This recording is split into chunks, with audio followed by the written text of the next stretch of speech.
মজা লাগে, মনে হয় না যে বাড়ি যাই। সুবহানাল্লাহ বলে। এখন হালিমা বলছে সব নাই বুঝলাম বোন, তবে তোমার এই ছেলেটা শরীর, এরা বাচ্চাটা শরীর খারাপ কেন? তো জাস্ট কয়েকদিন অসুস্থ, কি করব? আমার আপনার নবী পাকের হাতখানা নিয়ে হালিমা ওই বাচ্চার মাথায় দিলেন। ওই মেয়েটা বাড়ি ফিরে যেতে যেতে তার বাচ্চা সুস্থ হয়ে গেছে। যখন সুস্থ হয়ে গেল, ওই নগরে যে সব ঘরে ছোট ছোট বাচ্চা আছে সবার বাড়িতে গিয়ে বলতেছে, খবরদার তোমরা জানো না, ও বাবা তোমরা শোনো না, যাদের বাচ্চা অসুস্থ আমি একটা ভালো সংবাদ দিতে এসেছি, চলো না হালিমার বাড়িতে যাই।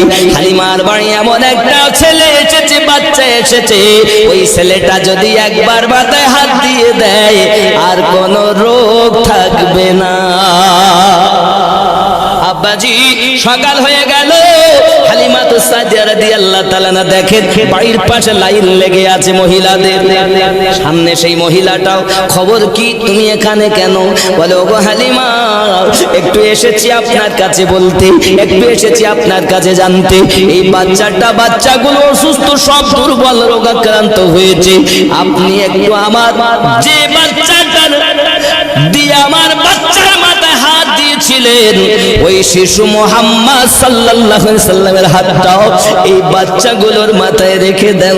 আব্বাজি হালিমাতুস সাদিয়া রাদিয়াল্লাহু তাআলার ঘরে যে সব বাচ্চাগুলোর মাথায় আমার দরদি নবী ছোটবেলায় হাত দিয়েছেন, আমার নবীর হাত মোবারকার বরকতে আল্লাহর রহমতে সবাই সুস্থ হয়েছে। আমার নবীর জীবন এত সুন্দর বাবা, পৃথিবীতে এমন কারো জীবন নাই। চলুন এগিয়ে যাই। হালিমাতুস সাদিয়া রাদিয়াল্লাহু তাআলা আনহা একদিন বাবা আটা ছেনেছেন। আটা কি ছেনেছেন? আটা রুটি বানাবে, রুটি আটা বেলে তাবায় দিয়েছে, রুটি সেকে যাতে আগুনে দেওয়া, কি বলেন আপনারা? তাবাই বলেন তো নাকি? তাবায় দিয়েছে, তাবায় দিয়েছেন। আর এমন সময় আমার নবীর দিকে শোয়ানো আছে, নবীকে তাকিয়ে দেখছেন নবী হাত এরকম করে অংলি মোবারকা ঘোরাচ্ছে। হালিমা বলছে কি ব্যাপার, ছেলে এরকম করে কেন, ছেলে এমন করে কেন, কোনো অসুবিধা হলো নাকি? রুটির দিকে আর খেয়াল নাই, আমার নবীর দিকে খেয়াল করে, দেখেন নবী অংলি ঘোরাচ্ছেন। আকাশের দিকে তাকাইয়া দেখে হালিমা আমার নবী হাতের অংলি মোবারকা যেদিকে যেদিকে ঘোরানো, আকাশের চাঁদ ওই দিকে ঘুরে যায়। হালিমা দেখি আর বলে, কি ছেলে রে বাবা, কি ছেলে রে পেলাম আমি। এই ছেলেটাও অংলি মোবারকা যেদিকে করে সেই দিকে আকাশে চাঁদ ঘুরে যায়। এই সোনা মানিকেরা আমার নবী যেমন শ্রেষ্ঠ, আমার নবীর জন্য খেলনাটাই তেমন শ্রেষ্ঠ। তাই তো গজলে বলা, জামানা দিওয়ানা ও গো মামিনা, তোমার লালের নাই তুলনা, মাগো তোমার লালের নাই তুলনা। শিশু নবী শুয়ে শুয়ে আকাশে তাকায়, জান্নাতের হুরগুলে সালাম জানায়, নবীর এক ইশারায় গাছ এসে সালাম জানায়, নবীর এক ইশারায় গাছ এসে সালাম জানায়। আসমানের চাঁদ জাহার খেলনা, মাগো তোমার লালের নাই তুলনা। জামানা দিওয়ানা ও গো মামিনা, তোমার লালের নাই তুলনা, মাগো তোমার লালের নাই তুলনা। জোরে বলুন, আর জোরে বলুন, জোরে কান ইয়া রাসূলুল্লাহ। হারেস বাড়ি এসেছে, এসে দেখছে তাবাতে রুটি রাখা, নিচে আগুন জ্বলছে, হালিমা নাই। হালিমা গো, হালিমা, স্বামী এসেছে, কি ব্যাপার কোথায়? ওগো আমার স্বামী, শুনে নেন আপনি, কি ছেলে আমাদের বাড়িতে আমরা পেয়েছি। ওই ছেলেটা পূর্ণিমা চাঁদের সঙ্গে খেলা করে, অংলি মোবারকা যেদিকে ঘোরায়, আকাশের চাঁদ সেদিকে ঘুরতেছে। হালিমার মনে পড়ে গেল রুটির কথা, সঙ্গে সঙ্গে তাবার কাছে এসে দেখে যেমন ভাবে রুটি রেখেছিল হে বাবা সেমনি ভাবে কাঁচাই রয়ে গেছে। তাই কিতাব প্রমাণ করে যারা আমার নবীর প্রেমের পাগল হয় তাদের কোনো ক্ষতি হবে না। হে বাবা, হালিমাতুস সাদিয়া রাদিয়াল্লাহু তাআলার ঘরে হালিমা আমার নবীর প্রেমে পাগল বলে, নবীর দিকে খেয়াল করছেন বলে আপনার কাঁচা আটা বেলে আপনার তাবার উপরে দিয়েছে, আগুন জ্বলছে বটে কিন্তু আগুনে আপনার কোনো ক্ষতি করে নাও। কেন করবে বাবা? শুধু ওটাই নয়, আমার আপনার নবীর জিন্দেগি বড় লম্বা জিন্দেগি।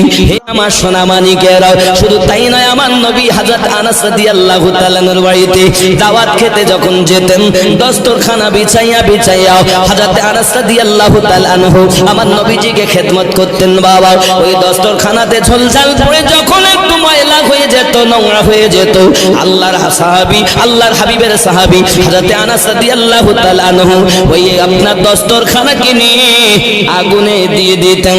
আগুন জ্বালিয়ে পুড়িয়ে শেষ করত না, বরঞ্চ নোংরা পরিষ্কার করে চকচকে ঝকঝকে করে দিত। হে বাবারা, আমার নবী ব্যবহার করা দস্তরখানাকে যদি আগুন না জ্বালাইতে পারে ওই নবীর পাগল যারা হবে তাদেরকে জাহান্নামের আগুন জ্বালাতে পারবে না। বাবা জাহান্নাম তো ভয় করে নবীওয়ালাদেরকে জাহান্নাম দেখে ভয় ডয় করে। বাবারে এই জন্য আমি আপনাদেরকে বলবো, হে নবীর প্রেমের পাগল যারা প্রেম খেলা খেলে, হে নবীর প্রেমের পাগল যারা প্রেম খেলা খেলে, হে নবীর প্রেমে বাস করুনি দন্ত দেয় ফেলে, নবীর প্রেমের পাগল যারা প্রেম খেলা খেলে। জোরে বলে, আপনি তো প্রেমিক নন, তা আপনার জন্য তো খেলো না মনে হয়। প্রেম করে দেখো, প্রেমে মজা কত। তুমি তো প্রেম করতেই জানো। আপনি প্রেম করেছেন ছেলেকে, মেয়েকে, বিবিকে, বাচ্চাকে, নেতা নেত্রীকে, নবীকে প্রেম করেননি। নবীকে যারা প্রেম করে তারা কি আর সুদ খায়? কথা কন। আচ্ছা একজন বলবে আমি নবী প্রেমী, সে সুদ খাবে? আচ্ছা হবে, দাড়ি কাটবে, নামাজ কাজা করবে, এ তো কেমন প্রেমিক বাপ? এমন নয় বাবাজি আমার সোনা মানিকেরা, আমি আপনাদেরকে অনুরোধ করব আল্লাহর হাবিব সাল্লাল্লাহু আলাইহি ওয়াসাল্লামের প্রেম আপনি অন্তরে গাঁথুন। আমার নবী সাল্লাল্লাহু আলাইহি ওয়াসাল্লামের বর্ণনা করে আমি আমিনুদ্দিন শেষ করতে পারবো না, কারণ আল্লাহ আমার নবী শান বাড়িয়ে দিয়েছেন। যতটুকু আলোচনা করা যায় সংক্ষিপ্ত হয়ে যাবে, কারণ আমার নবীর আলোচনা শেষ করতে পারেন তিনি আল্লাহ। ইহা ব্যতীত আমার নবীর আলোচনা পাওয়ার শান পৃথিবীর কেউ শেষ করতে পারবে না। জোরে বলল, কত বড় শান আল্লাহ আমার নবীকে দিয়েছে, যার আলোচনা আমাদের শফিউর রহমান ভাই সাহেব এতক্ষণ করছিলেন।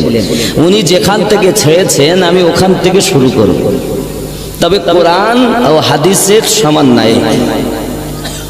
একটা কথা আমার মন গড়া হবে না ইনশাআল্লাহ। চলে না গিয়ে যাই। আদম নবীর আত্মা যেদিন কে দেখো দা কে জানা,